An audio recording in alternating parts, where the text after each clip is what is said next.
আসছো, আজকে আমি তোমার সব পছন্দের রান্না করেছি। বলো তো কি কি? যা আছে দাও তো।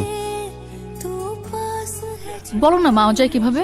এখান থেকে রিক্সায় করে মেন রোড, গুলিস্তান থেকে বাসে করে মাওয়া, মিনিমাম 3 ঘন্টার একটা জার্নি।